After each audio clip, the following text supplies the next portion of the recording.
Radio stations, stand by. Will begin in 20 seconds.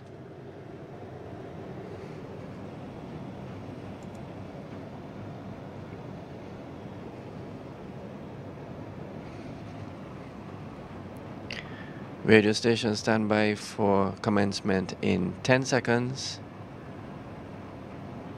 9, 8, 7, 6, 5, 4, 3, 2, 1. Audio on. Good morning and hello again. My name is Dennis Joseph, if you don't know it by now. And we're here again to bring you an update on what's happening around Dominica since the passage of Hurricane Maria. Let me welcome the media, Facebook, YouTube, and all in the diaspora I prefer to say sometimes because that's how it originally started. Welcome all of you to this briefing. We call it a press briefing. We have it daily, Mondays to Fridays. Today we have a special person here as well, a minister. The Honorable Minister for Social Services, Family and Gender Affairs, the Honorable Lady Catherine Daniel. And, before I bring her on, because she's going to talk about what's happening on Friday, which is Independence Day, just in case you forgot. Everybody is remembering September 18th. No, we still have something. November 3rd. That's just Friday, 2 or 3 days away, if my calendar is right. And I think it is. But just before I bring her on, let me give you some of the updates we have. And I'll also tell you we don't have updates, because I think we should tell you that as well. We don't have updates from Donglek, from Damasco, and from Flo. They haven't given us any updates, so don't blame me. As some people say, but I didn't hear anything from Damasco. I'm not the one doing this. Damasco sends us the updates and I read them. We don't have any, I can't read them, obviously. And we have something from Digicel. Sultan is now live. That's, Sultan, Poncassa area, is now live providing coverage to the southeast coast. That's Digicel. And Martin Boot, chairman of Haiti, back on island to continue driving forward humanitarian efforts. And the hours of operation for flagship store DigiCenter, now located at Tech Heads, while rehabilitation works are undertaken, is now extended 8:30 to 4:30, getting back as much as possible to normal. We have no updates from the police. From the seaports, we have this update. The following, well, I should say air and seaports. The following air courier services have resumed: FedEx, DHL, both arriving at Canefield Airport. Quick Pack and UPS are arriving at Douglas Charles Airport. So please contact your courier service, that is your service provider, to find out more details about items that may require customs clearance. Winair has returned flights or resumed flights to Douglas Charles from St. Martin. These flights are operating 3 days a week, Mondays, Wednesdays, and Saturdays. A morning flight and an afternoon flight, Mondays, Wednesdays, and Saturdays. The ATM at Douglas Charles is still not operational. However, departure tax is now included in tickets sold by Liat, Seaborn, and Winair. So remember, departure tax is now included in the tickets that are sold by Liat, Seaborn, and Winair.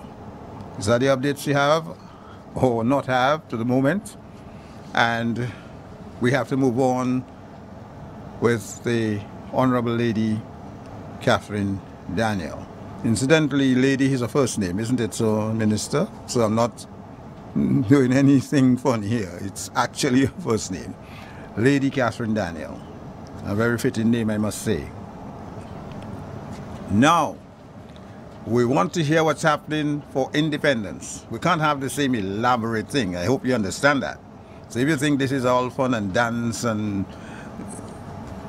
No, it's not all that. We have a more sober approach, as we must, after the devastation that we just suffered. Let me introduce to the microphone to tell you about it, the Honorable Lady Catherine Daniel.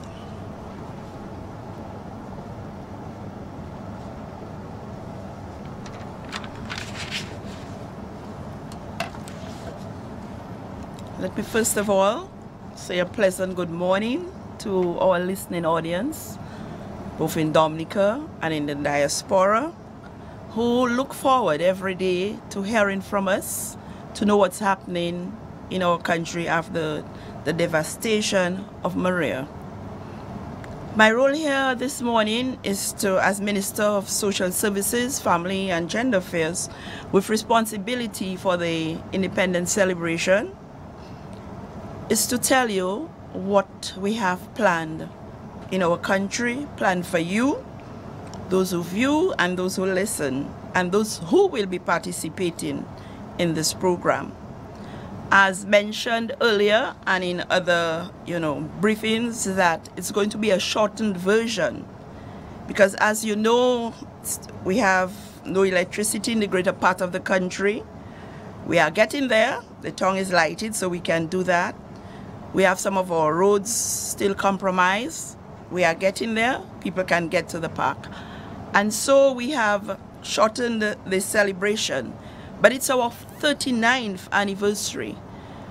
The easiest thing we could do at this time is to say no celebration. But we are not daunted.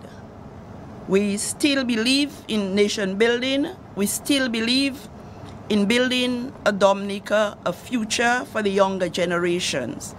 And so we cannot let 39 years of independence pass us by because of our situation now.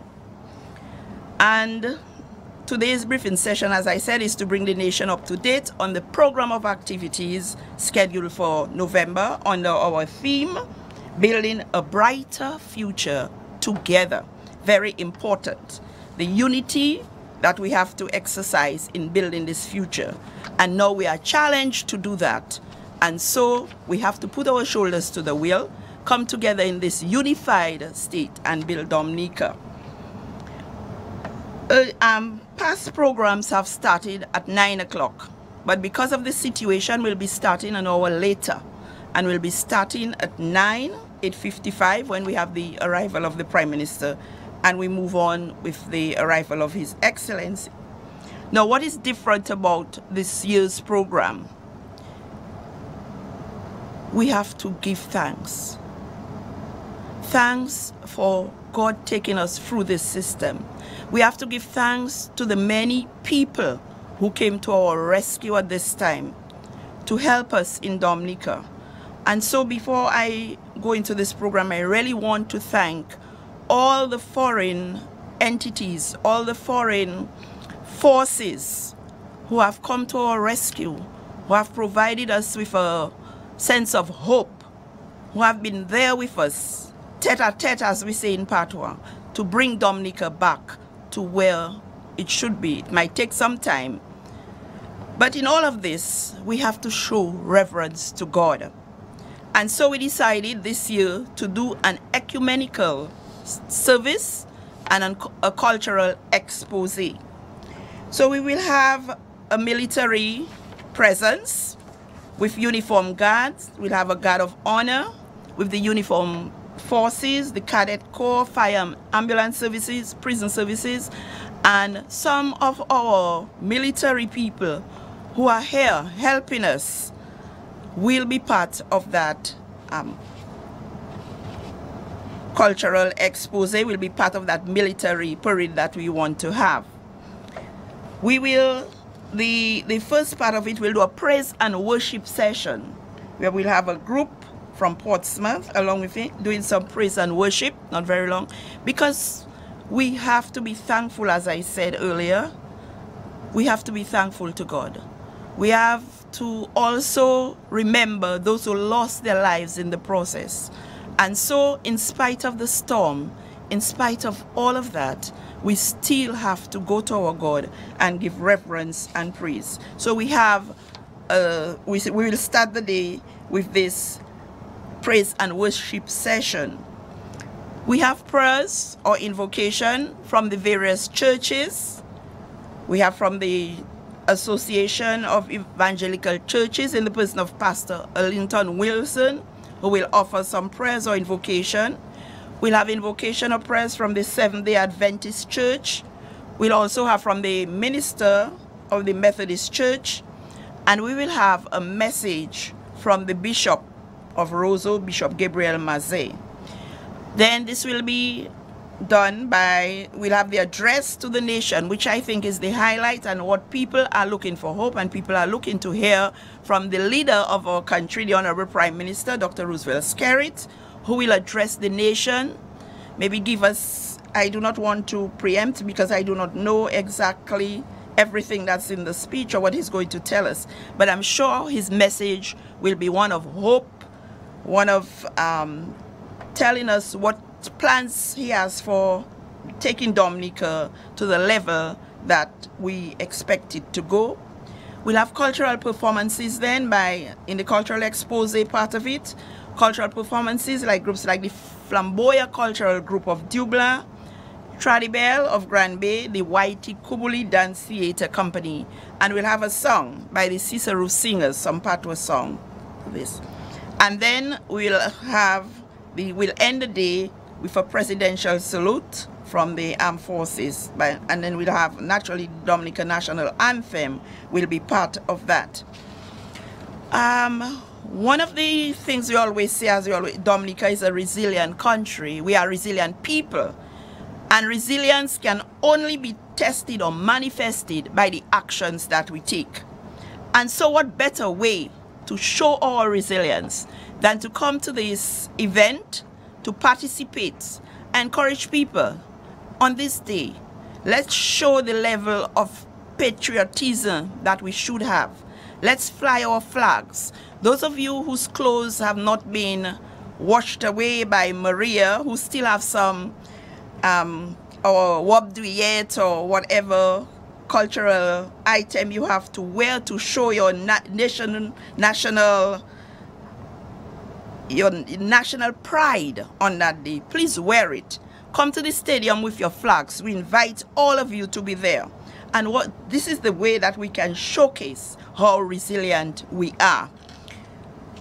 The other thing I want to implore people at this time, we're only 3 days away from the celebrations time, 3 days away. And we do not have much time to prepare. Do not sit back and say that, you know, it's too depressing, it's too hard.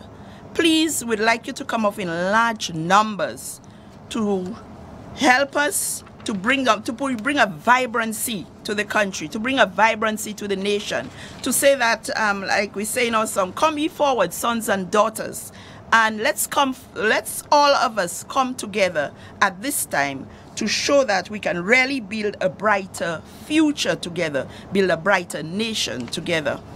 At this stage, as I said earlier, just saying thanks, it's not even sufficient to express our gratitude to the many foreign military people who are here helping us. We have Doctors Without Borders, we have Electricians Without Borders, we have, you know, we have from the UN a whole cadre of groups who are here to help us with our social services, with our roads, with our electrification in certain areas in our health centers. And I just want to express on behalf of the government, on behalf of the Ministry of Social Services, our deep gratitude for the showcase of interest, for the showcase of love, for the showcase of care that these people have brought to us. Let us use that as an example, and as Dominicans, not just sit by and look at these people do things for us, but let us get involved. Let us use this 39th anniversary as a time of reflection. This, as one famous president of the world said, Let us not ask what Dominica can do for us, but now is the time that we can do for our country, that we can do for Dominica. Now is the time that the forces of nature has beckoned us to come together, to work together in unity, in strength, in love, in peace, and in gratitude to bring back our country to the level where we can all live together happily. And so, Dominicans, with these few words, I want to say thank you. I'm hoping to see everyone who can make it at the park on November 3rd from 9 o'clock. It's going to be a very good day. We are going to give praise to God. We are going to thank Him. Because in spite of the storm, there are things, lessons that we should have learned from it. And let us reflect on the good aspect, though devastated by Maria, but there are good lessons that we should learn, as I said earlier.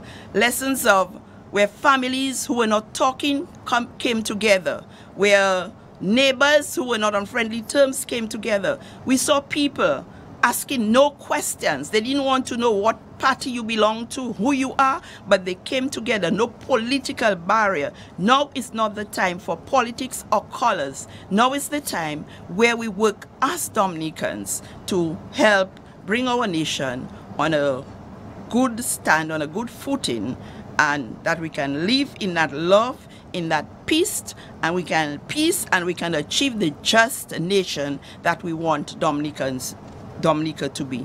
I just want to say thank you very much and hope to see you there on 3rd of November from 9 o'clock, flying your flags, wearing your cultural clothes, your wapduyet, your madras, any piece of madras that you can find. Put it. Let's show pride in our nation and let's serve our country well, and let's celebrate in love and peace and unity. Thank you.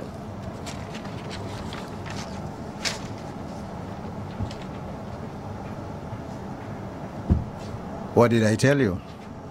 She's a lady. She's a lady. Whoa, whoa, whoa. In this case, don't mind the singer, it's the song. Thank you very much, Minister Lady Catherine Daniel, Minister of Social Services, Family and Gender Affairs, for this encouraging, inspiring talk, asking us all to be patriotic and to come out on Independence Day, which is just Friday. Come to the park, the parade, and be a Dominican. Not just say, I am Dominica, I am, but be a Dominican, because I'll ask you the next day, are you? Now, there are two emotions that guide us, fear and love. Every other emotion derives from that. And we have had a blast from Hurricane Maria. And as the minister said, this is not the time for colors, for blue and red. We had one candidate only on September 18th. That was Maria. That was the candidate. And we had only one color. It's called wind. And all of us, every one of us, were in the party. So now is the time to forget about party colors, forget your fears, and remember only your love. Love of Dominica. So let's get together on Friday and remember that Dominica has nurtured us. Most of what we have learned, what we have become, has been because of Dominica and the people of Dominica. I couldn't be here. I didn't even know I had a good voice until the people of Dominica told me so. I wouldn't have known that. The people of Dominica have done a lot for each and every one of us. Let us show our gratitude and our thankfulness on Friday. Thank you.